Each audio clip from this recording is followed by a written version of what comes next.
This incident happened to me about a year ago. My final exams were just around the corner, and I still had a lot of studying left to do. Our school library usually closed at 5 o'clock, but since exams were near, the school allowed students to stay until 11 at night.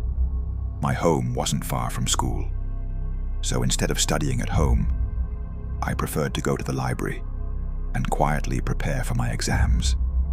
That evening, around 6 o'clock, I walked from home to the library. As I studied, I didn't even realize when it became 10 o'clock at night. I had never stayed that late before. Usually, I would leave by 8. By 10 o'clock, the library was completely silent. Only a few pages were left to finish. So I decided to stay a little longer. Pause, footsteps or faint wind sound optional.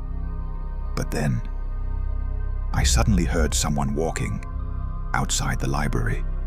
The sound was strange, uneven, as if someone was dragging their feet.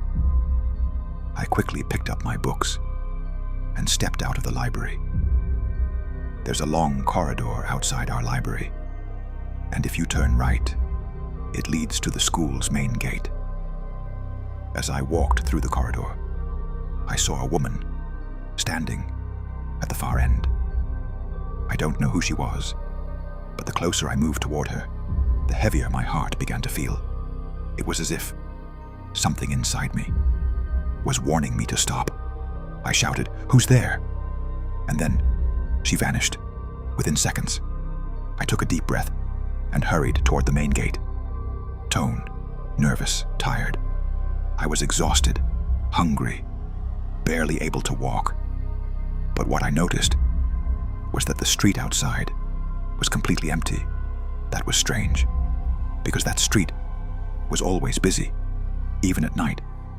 Anyway, with fear and anxiety, I kept looking down at the ground and continued walking toward my house. Pause, whispering wind sound optional. Suddenly, I saw a shadow on the ground, someone's shadow, but there was no one around me. When I raised my head, I saw a woman walking in front of me. She looked strange, as if she was disabled, barely able to walk. Her steps were slow, uneven, painful.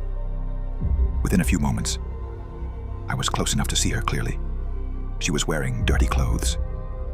Her hair was scattered and messy. Her hands and feet were twisted. A chill ran down my spine. My legs froze in place. Something inside me screamed, "Don't go any closer." But I couldn't move, couldn't even think. Tone, fearful whisper. And then she stopped. She turned her head, slowly, and asked, "Where are you?" My entire body froze. I couldn't say a word. My mind went blank.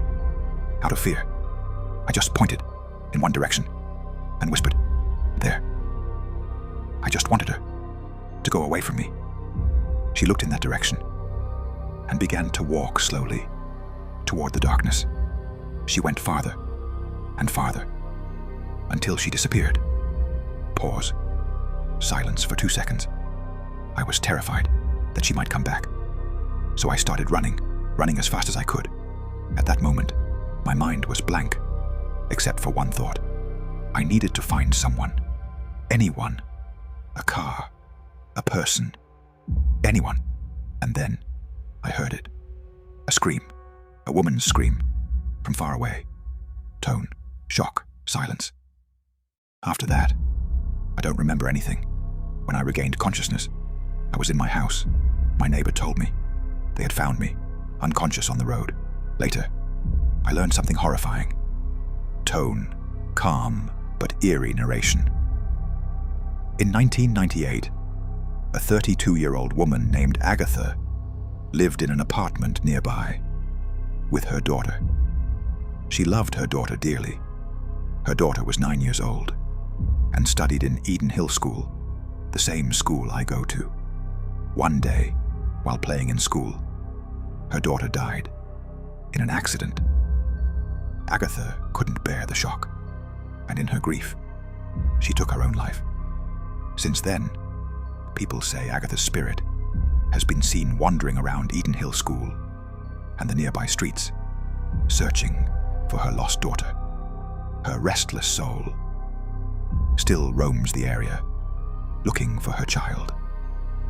Tone, outro, calm and mysterious. Hi everyone, I hope you enjoyed this story. Don't forget to comment and subscribe to my channel if you haven't already. I'll see you again with another creepy story. Until then, bye.